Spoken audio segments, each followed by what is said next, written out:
In the 1950s, a French psychologist named Michel Gauquelin did something no scientist had dared to do before.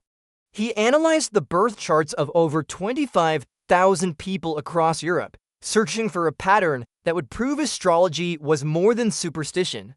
What he found wasn't magic, but it was close enough to make the scientific community deeply uncomfortable. Certain planetary positions at birth did correlate with professional success, personality traits, and even physical characteristics. The effect was small, but it was there, repeating across thousands of cases. And just when the world was ready to accept it, everything fell apart. Because the question wasn't whether the stars had power. The question was whether we gave them that power without ever realizing it. Before Gauquelin, most scientists treated astrology like a bad joke. It was easier to dismiss it than to study it seriously. But Gauquelin wasn't interested in horoscopes or newspaper columns. He wanted data, cold, hard numbers. So he gathered birth records, professional achievements, and personality assessments from thousands of individuals. He cross-referenced their natal charts with their actual lives, and then he noticed something strange.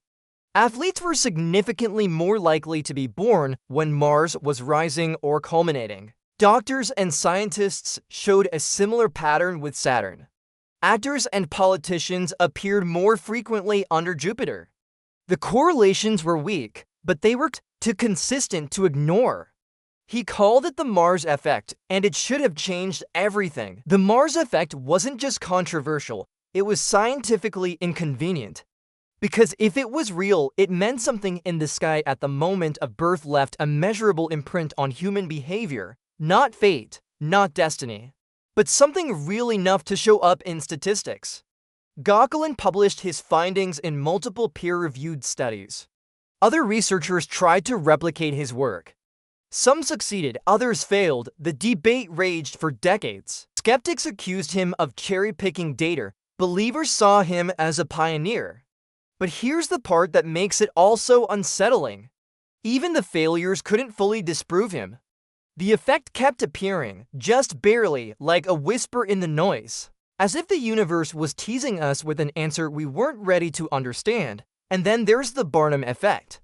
Named after the circus showman who famously said there's a sucker born every minute. It's the psychological trick that makes astrology feel so personal. In the 1940s, psychologist Bertram Forer gave his students a personality test. A week later, he handed each of them a personalized analysis.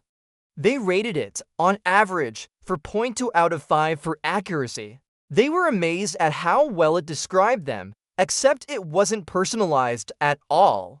Every single student received the exact same paragraph. Vague statements like you have a great need for other people to like you, and you have a tendency to be critical of yourself. It worked because the human brain is wired to find meaning in ambiguity. We see ourselves in generalities. We fill in the gaps with our own experiences. And once we believe something describes us, we start acting in ways that make it true. That's where astrology gets dangerous, not because it predicts the future, but because it shapes the present. Studies have shown that people who strongly identify with their zodiac sign begin to embody its traits over time. If you're told Scorpios are intense and secretive, you might become more guarded without realizing it. If you're told Leos are natural leaders, you might take more risks, speak louder, assert yourself more often. It's called a self-fulfilling prophecy, and it's one of the most powerful forces in human psychology. You don't just believe you're a certain way. You become that way because you believe it, and here's the terrifying part. Once that loop starts, it's almost impossible to tell where the astrology ends and where you begin. But what if the effect runs even deeper? In the 1970s, psychiatrist Arnold Lieber conducted a study that sent shockwaves through both the medical and astrological communities. He examined homicide rates into major cities over 15 years and compared them to lunar cycles. The results were unsettling. Violent crimes spiked during the full moon and new moon. The correlation wasn't perfect, but it was statistically significant. Lieber theorized that since the moon controls the tides, and since the human body is 60% water, lunar gravity might subtly influence our internal chemistry. Mood swings, aggression, impulsivity. The study was criticized for methodological flaws, and later replications failed to confirm the findings. But the idea stuck because deep down, we've always felt it.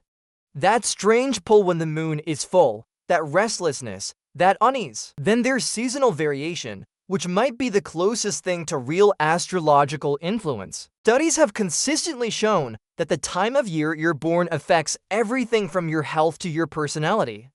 People born in winter are more likely to develop schizophrenia. Spring babies have higher rates of dyslexia. Summer births correlate with mood disorders. Fall babies tend to live longer. Scientists attribute this to factors like prenatal vitamin D exposure, maternal stress hormones, and early immune system development.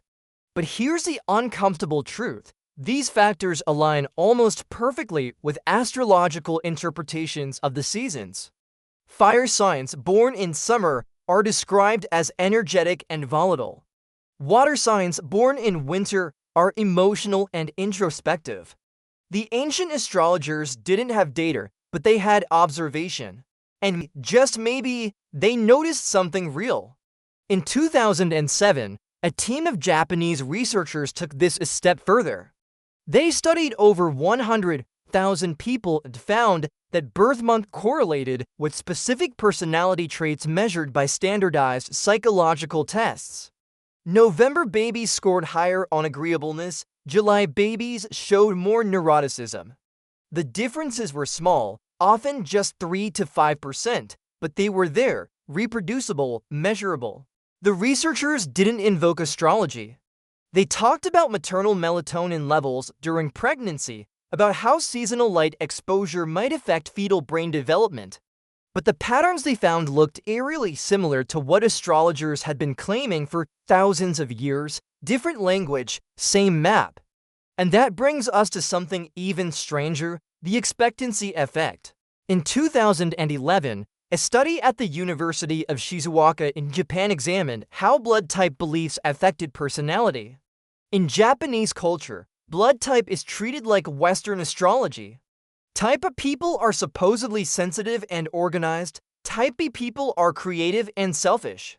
When researchers tested people who believed in blood type personality theory, they found that believers actually did exhibit traits matching their blood type. But people who didn't believe in the theory showed no such correlation. The personality differences weren't biological, they were created by belief itself. The subjects had literally shaped their behavior to match an arbitrary classification system. They became what they were told they were. Now apply that to astrology. Billions of people worldwide identify with their zodiac sign.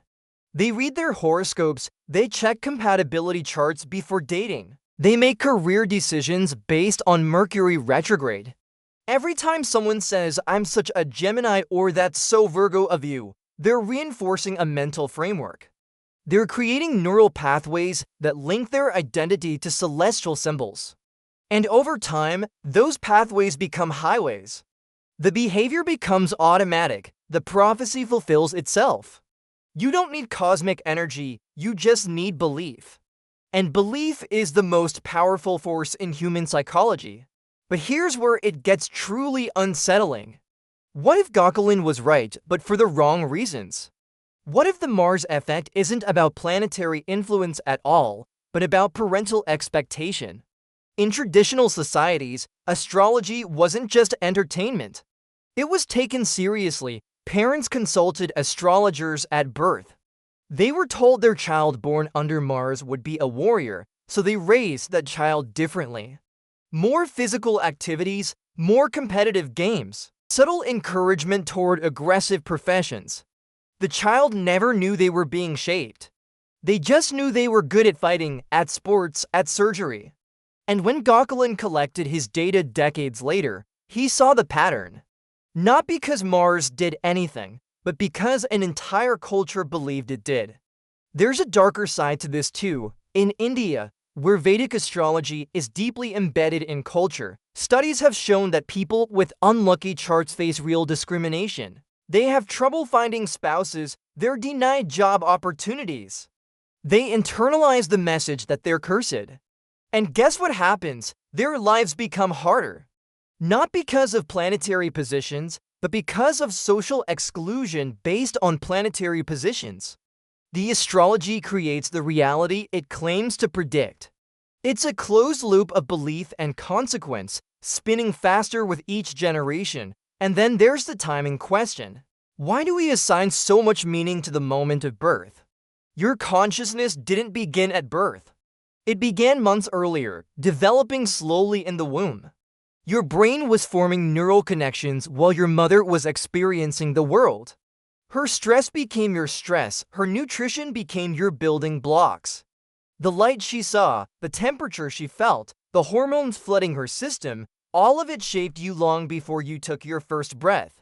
So if there's any cosmic influence, it's spread across 9 months, not concentrated in a single moment. But a birthday is convenient, it's measurable. It's the moment the world sees you, so we pretend that's when the universe stamps your soul. Michel Gauquelin understood this better than anyone. In his later years, after decades of research, he admitted something that his critics used to destroy him.